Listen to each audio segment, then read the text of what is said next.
नमस्कार.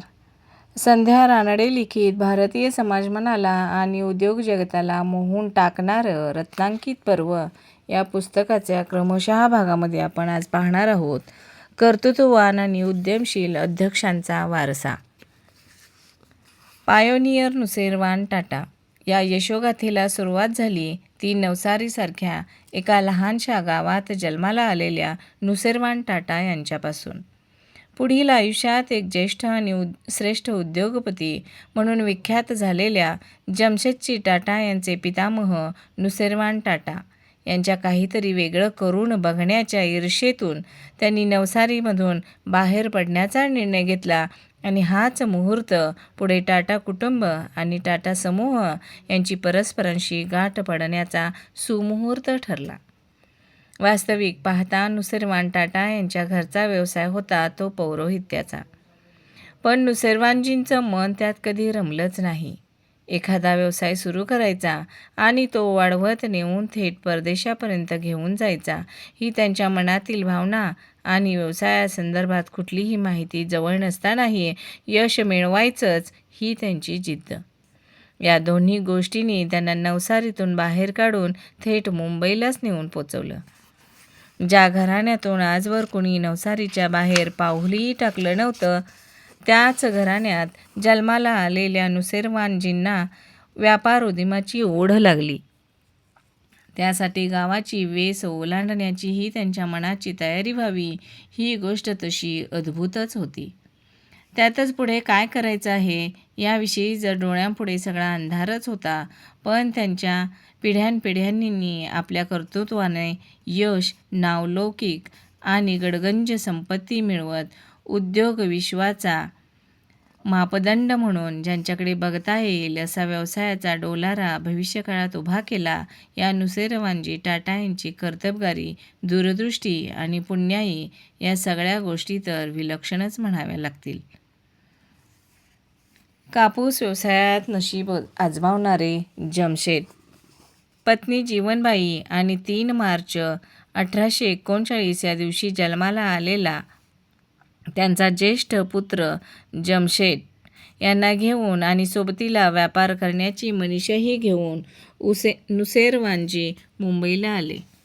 जमशेद 7 वर्षांचा झाला त्यावेळी त्याची मुंज म्हणजे पारसी समाजात त्याला नवजोत म्हणतात ती झाली होती.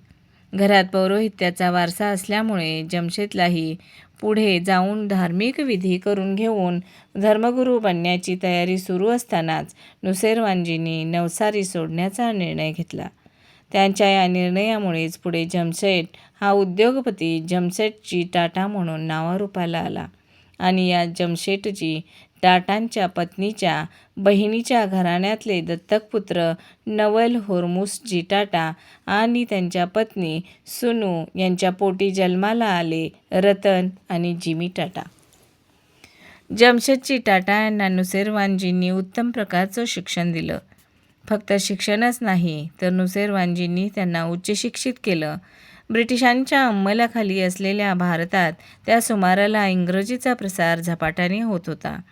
भारतात सुधारणेचे वारे खेळवायचे असेल तर भारतीयांना इंग्रजीचं ज्ञानामृत पाजायलाच हवं असं त्यावेळच्या ब्रिटिश अधिकाऱ्यांनी ठरवलं आणि त्याप्रमाणे पावलं उचलायला सुरुवात केली. नुसेरजींनीही जमशेदला इंग्रजीची शिकवणी लावली. बघता बघता जमशेदजी व्यक्तिमत्व पालटत गेलं. त्यांना उच्च विद्याविभूषित तर व्हायचं होतंच, पण त्याच वेळी वडिलांच्या हाताखाली व्यवसाय शिक्षणाचे धडेही ते गिरवत होते. नुसेरवानजींनी काळाची पावलं ओळखत कापसाचा व्यापार सुरू केला होता. काही काळाने जीवनबाईंचे बंधू दादाभाई टाटा यांचा मुलगा रतनजी टाटा नुसेरवानजी आणि जमशेदजी यांच्यात व्यवसायात आला.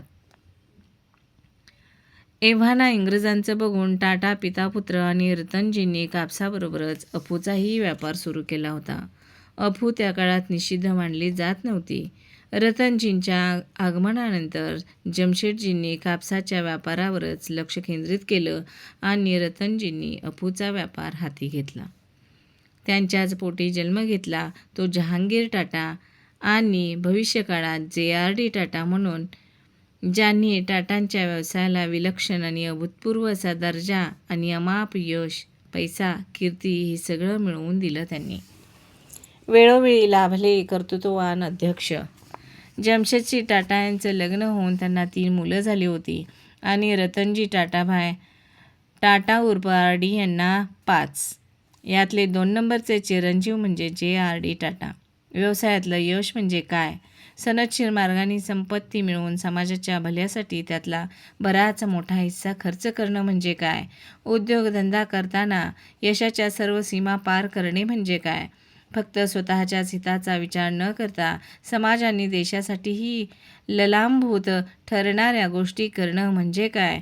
आणि जमशेदजी टाटा यांच्याप्रमाणेच मुख्य म्हणजे दानशूरता, सहृदयता आणि मानवता म्हणजे काय हे संपूर्ण जगाला दाखवून देणारे JRD टाटा. टाटा समूहाच्या अध्यक्षपदाची धुरा वेळोवेळी या कुटुंबातल्या वेगवेगळ्या कर्तृत्ववान मंडळींनी सांभाळली. या समूहाचे पहिले अध्यक्ष होते जमशेदजी नुसेरवानजी टाटा. 1887 ते 1904 या काळात या समूहाचे पहिले अध्यक्ष म्हणून जमशेदजींनी व्यवसायाची जबाबदारी घेतली. जमशेदजी 3 अपत्यांची नावं होती: दोराबजी, धुणाबाई आणि सर रतन टाटा. यांच्यापैकी सर दोराबजी यांनी वडील जमशेदजी यांच्यानंतर 1904 ते 1932 या कालावधीत कंपन्यांचा सर्व व्यवहार सांभाळला. त्यानंतर टाटा समूह उद्योग समूहाचे अध्यक्ष होते नौरोजी सकलातवाला. 1932 ते 1938 ही 6 वर्ष टाटा समूहाचं नेतृत्व करणारे सर नौरोजी सकलातवाला हे जमशेदजींच्या बहीण वीरबाईजी सकलातवाला आणि बापूजी सकलातवाला यांचे पुत्र.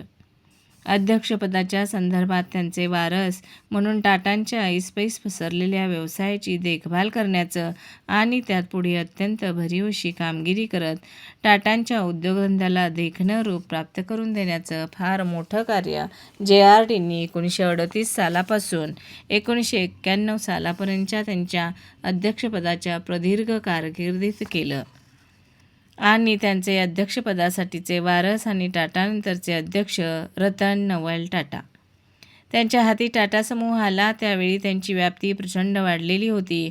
पण तरीही स्वतःच्या कारकिर्दीत रतन टाटा यांनी टाटा समूहात अनेक प्रकारची उल्लेखनीय कामे करून अनेक नवीन प्रकल्प उभारून समूहाला स्वतःच्या मेहनतीचं, बुद्धिमत्तेचं आणि कर्तृत्वाचं खतपाणी घालून टाटांच्या पुरसुरींच्या रांगेत स्वतःसाठीही एक मानाचं पान मिळवलं.